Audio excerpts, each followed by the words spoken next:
সীমা কিচেনে সবাইকে স্বাগত। তো আজকের রেসিপি লগ্ন মটন কোরমা।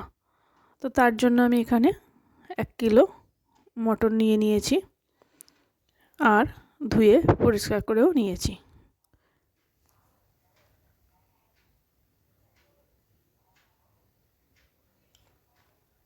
আর এখানে কিছু মশলা নিয়েছি। তেজপাতা একটা, গোটা ধনে 2 চামচ, 1 চামচ গোলমরিচ, 4টে গোটা এলাচ, সাহাজিরে 1 চামচ, 4টে দারুচিনি, লবঙ্গ 4 থেকে 5টা আর 5টা ছোট এলাচ আর 1 টুকরো জয়িত্রী। আর এখানে আমি 3টে পেঁয়াজ পাতলা পাতলা করে কুচিয়ে নিয়েছি। আর এখানে 6 চামচ আদা রসুন বেটে নিয়েছি। আর 3টে পেঁয়াজকে ভেজে বেরেস্তা করে নিয়েছি। আর 1 কিলো মাংসের জন্য আমি 150 টক দই নিয়েছি। আর কেশর ভিজিয়ে রেখেছিলাম গরম জলে। তো টক দইটা আমি ফেটিয়ে নিয়েছি। এখানে আমি আদা রসুনের পেস্টটা দিয়ে দেব।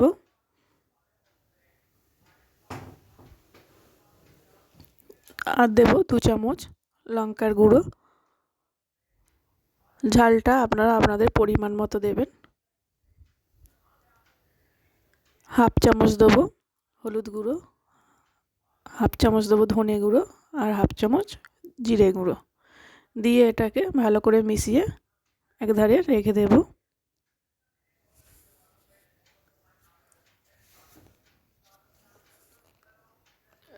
এবার একটা চাটু বসিয়ে দিয়েছি। চাটুটা একটু গরম হয়ে গেলে আমি যে গোটা মশলাগুলো রেখেছিলাম এগুলো আমি একটু ভেজে নেব।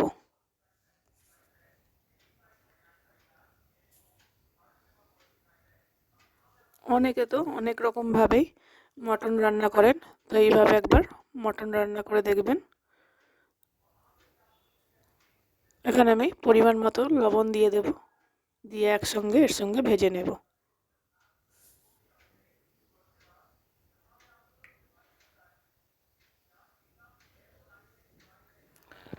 তো এটা আমি একটা মিহি পেস্ট বানিয়ে নেব। আর মটনটা রান্না করার জন্য আমি এইভাবে একটা হাঁড়ি নিয়েছি। তো আপনাদের কাছে এভাবে হাঁড়ি না থাকলে কড়াতেও করতে পারেন। তো আমি এটা গরম হয়ে গেছে, 1 চামচ ঘি আর 2 থেকে 3 চামচের মতো সরিষার তেল দিয়ে দিলাম।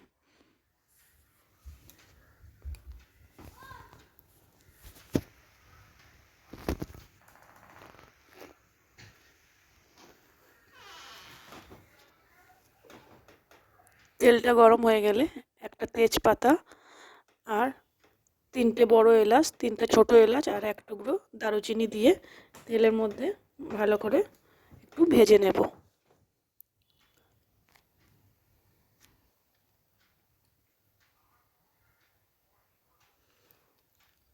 এর থেকে যখন ভালো গন্ধটা বেরিয়ে যাবে তখন আমি মটনগুলো এর মধ্যে দিয়ে ভালো করে ভাজবো।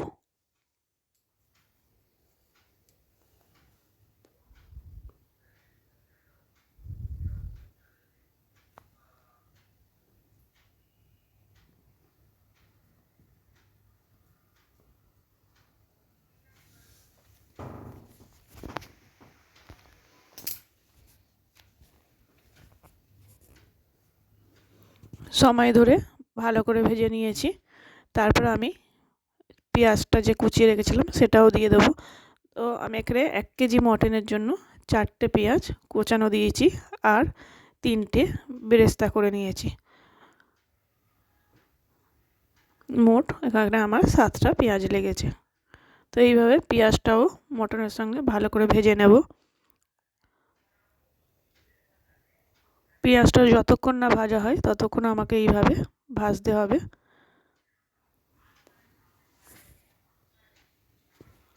5 মিনিটের জন্য ঢাকা দিয়ে দেব, তাহলে মটনের যে এক্সট্রা জলটা সেটাও বেরিয়ে যাবে।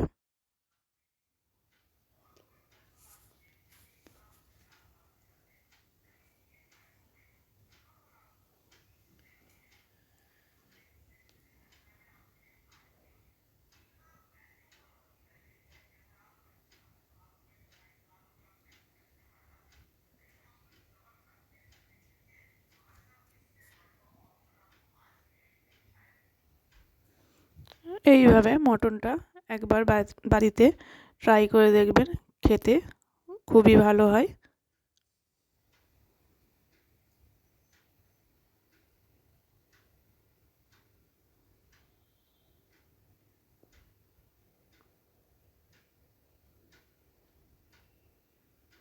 তো পেঁয়াজ আর মটন একসঙ্গে ভাজা হয়ে গেছে। এবার যে আমি দইয়ের সঙ্গে মশলার পেস্টটা করে রেখেছিলাম সেটাও দিয়ে দেব। দিয়ে মশলার বাটিটা ধুয়ে জলটাও দিয়ে দেব। দিয়ে আবারও ভালো করে আমি কষাতে থাকবো।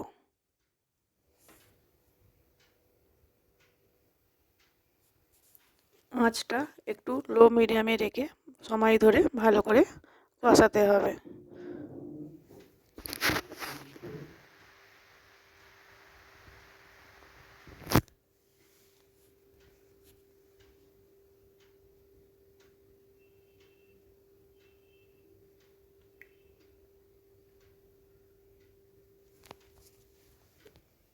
দেখুন কালারটা কত সুন্দর এসেছে। এইভাবে সময় ধরে আমাকে মটনটা কষিয়ে নিতে হবে।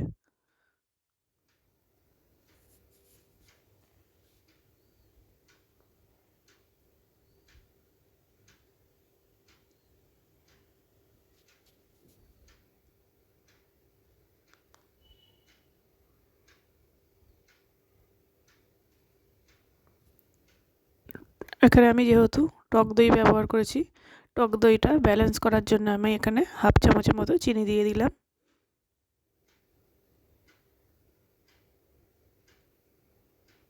আর চিনি ব্যবহার করলে মাংসের কালারটাও খুব সুন্দর আসে।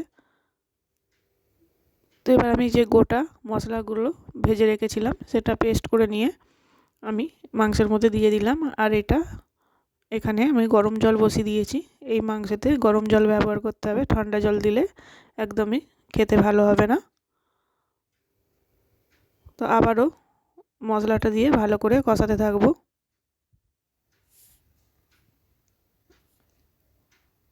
আর এখানে যে পেঁয়াজটা ভেজে রেখেছিলাম, বেরেস্তা করে রেখেছি, সেটাও এই সময় দিয়ে দেব। দিয়ে ভালো করে এর সঙ্গে আবারও মিনিট 5 ধরে কষিয়ে নেব।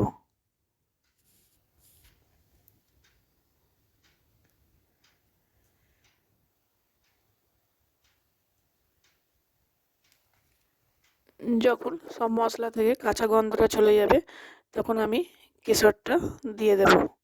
দিয়ে আবার একটু ভালো করে নেড়ে চেড়ে নেব।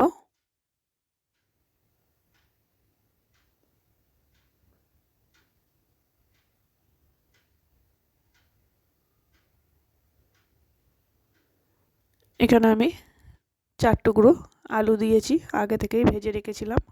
4 টুকরো আলু দিয়ে দিলাম। আমি আলুটা দিলাম, আপনারা চাইলে নাও দিতে পারেন। তো এইভাবে আমার মাংসটা কষানো হয়ে গেছে।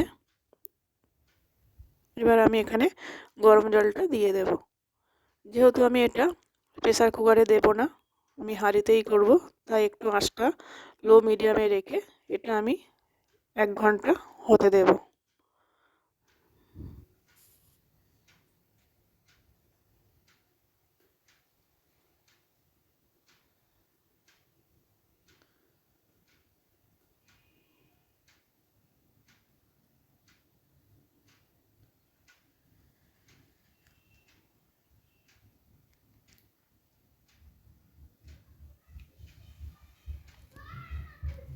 তো মাঝে মধ্যে এইভাবে একটু ঢাকাটা খুলে একটু নেড়ে দিতে হবে।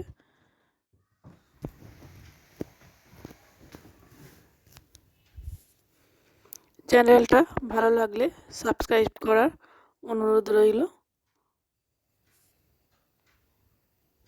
তো আমার মাংস একদম নরম হয়ে গেছে। নামানোর আগে আমি একটু মটন মশলা 1 চামচ দিয়ে দিলাম। আর 1 কেজি মাংসে আমি 5 থেকে 6টা কাজু বাদাম বেটে রেখেছিলাম, সেটাও দিয়ে দিলাম। আমি কাজু বাদাম বাটা দিলাম, আপনারা চাইলে 1 কাপের মতো দুধ ব্যবহার করতে পারেন। দিয়ে আবার এটা একটু ভালো করে নাড়তে হবে, যেহেতু কাজু বাদাম দেওয়া, নাহলে নিচে বসে যেতে পারে।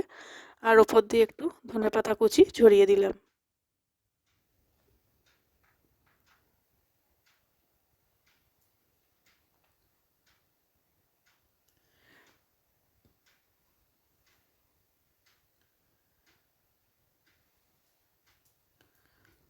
আমার লগ্ন স্টাইলে মটন কোরমা একদম রেডি। দেখুন কত সুন্দর হয়েছে। তো এবার আমি সার্ভ করে দেখাচ্ছি।